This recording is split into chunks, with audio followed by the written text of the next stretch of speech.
एक बिहारी सब पर भारी, बिजनेस के मामले में ढीली हमारी पारी। Hello and welcome to freedom business Hindi YouTube channel.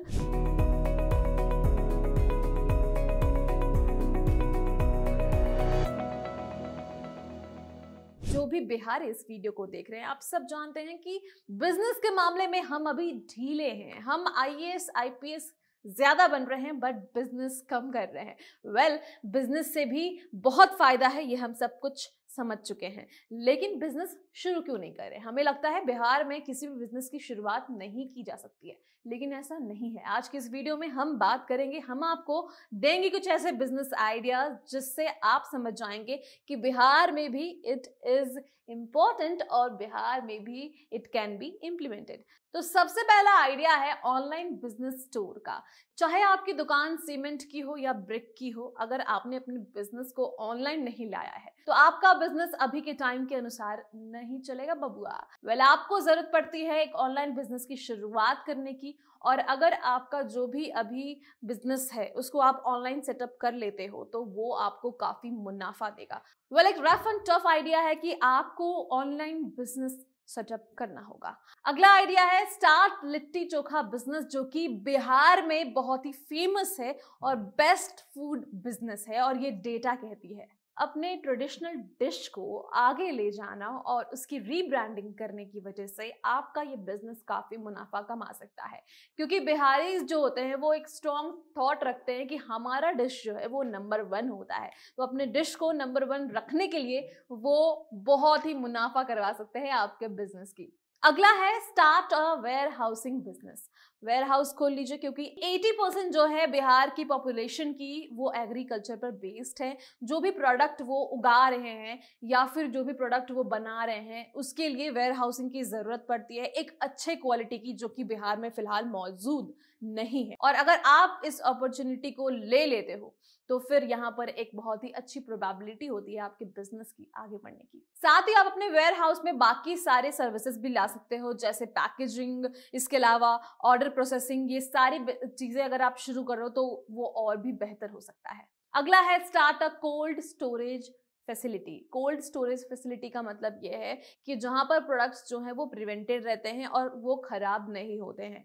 Bihar की अगर बात करते हैं तो बिहार में बहुत सारे ऐसे किसान हैं या ऐसे बिजनेस पर्सन्स हैं जिनको ऐसी जगहों की जरूरत पड़ती है और वो मौजूद नहीं होते हैं। अगर आप इसकी शुरुआत करते हैं तो ये बहुत सारी इंडस्ट्री को फायदा पहुंचाएगा, जैसे कि डेयरी, फिश फार्मिंग वालों को या फिर मीट जो बेचते हैं उनको ये काफी मुनाफा देगा। और आप जो है अपने इस कोल्ड स्टोर को ऑनलाइन भी लिस्ट कर सकते हैं, जहां से लोग जो है इसे लीज पर या रेंट पर ले सकते हैं। तो एक अच्छा बिजनेस आइडिया ये भी है। अगला है sell organic fertilisers. Organic fertilisers बेचना एक काफी मुनाफे का बिजनेस है, क्योंकि ये एक ऐसा स्टेट है जहां पर आप देखोगे कि बहुत सारी चीजें नहीं है, बहुत कम चीजें हैं वहां, और उसमें से सबसे ज्यादा जो है वो है फार्मिंग, वो है एग्रीकल्चर। और अगर आप ऑर्गेनिक फर्टिलाइजर प्रोवाइड करते हो सही दाम पर और अपना बिजनेस सेटअप करना चाहते हो तो ये एक अच्छा ऑप्शन है, क्योंकि फर्टिलाइजर्स की नीड है वहां। सबसे ज्यादा एग्रीकल्चर पे ही वहां पे लोग डिपेंड करते हैं, क्योंकि एक बहुत ही लिमिटेड एरिया है वहां पे कि बाकी सारी चीजें हो, तो एग्रीकल्चर जो है वो सबसे ज्यादा होता है। तो अगर आप इसकी बिजनेस की शुरुआत कर सकते हो तो बहुत ही बेहतर होगा। हमारे ऐप पर ऑर्गेनिक फर्टिलाइजर बिजनेस का एक कोर्स भी है जिसको आप देख सकते हैं। फिर आपको आप लिंक से डाउनलोड कर सकते हैं जो कि नीचे दिए गए हैं। अगला है you can start a third party logistic business. ये काफी इंपॉर्टेंट है वहां पर, क्योंकि मैंने देखा है चीजें बहुत आती है जाती है, ट्रक्स टेम्पोज की जरूरत पड़ती है, फिर भी वहां कमी होती है। और अगर आप मिड स्केल पर भी इसकी शुरुआत करते हो कुछ टेम्पोज के साथ, कुछ ऐसे वाहनों के साथ जिसपे से सामान जो है अनलोड लोड कराया जा सके, तो ये एक बहुत ही अच्छा ऑप्शन है आप सबके लिए। इसकी शुरुआत कीजिए क्योंकि इसकी कमी है वहां। अगला है स्टार्ट अ ट्रांसपोर्ट सर्विस। जानकारी के लिए आपको बता दें कि बिहार खास तौर से वहां के शहर में भी बहुत मुश्किल होता है ट्रांसपोर्टेशन करना।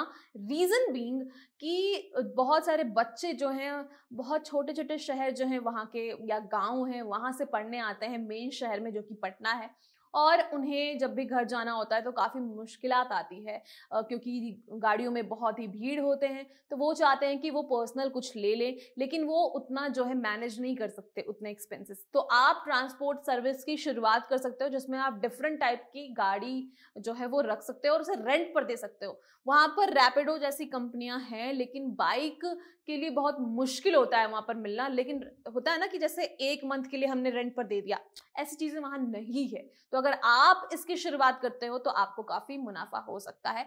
हाँ, आपको बहुत सारी चीज़ों को देखना होता है कि कब कैसे क्या करना है, डिटेल्स देने हैं, ड्राइविंग लाइसेंस लेना है, सारे लीगल थिंग्स को देखते हुए अगर आप ट्रांसपोर्ट सर्विस के बिजनेस की शुरुआत करते हो, starting from cycle then bike, उसके बाद अगर आपको मन हो तो कार। वैसे कार की बिजनेस वहाँ नहीं चलेगी क्योंकि लोग जो है कार पर ट्रैवल करना उतना पसंद नहीं करते वहाँ। तो अगर बाइक और साइकिल से आप शुरुआत करो तो ये भी काफ़ी प्रॉफिटेबल बिजनेस हो सकता है। अगला है start furniture renting business. Well, ये पटना के लिए, बिहार के लिए काफ़ी नया बिजनेस होगा, लेकिन वहाँ के लोग इसे पसंद इसलिए करेंगे क्योंकि वहाँ के लोग कभी भी चीज़ों को खरीदने में बिलीव नहीं करते, वो सस्ते चीज़ों पर जाते हैं।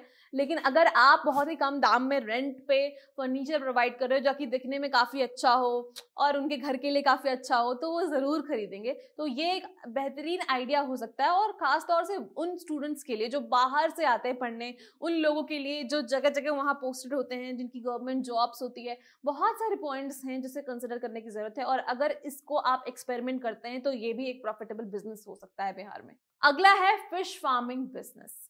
ओ माय गॉड, मैं अपने हंड्रेड्स ऑफ फ्रेंड्स को जानती हूँ जिनके पेरेंट्स इस बिजनेस में इन्वॉल्व हैं, बिहार में हैं और बहुत मुनाफा कमा रहे हैं।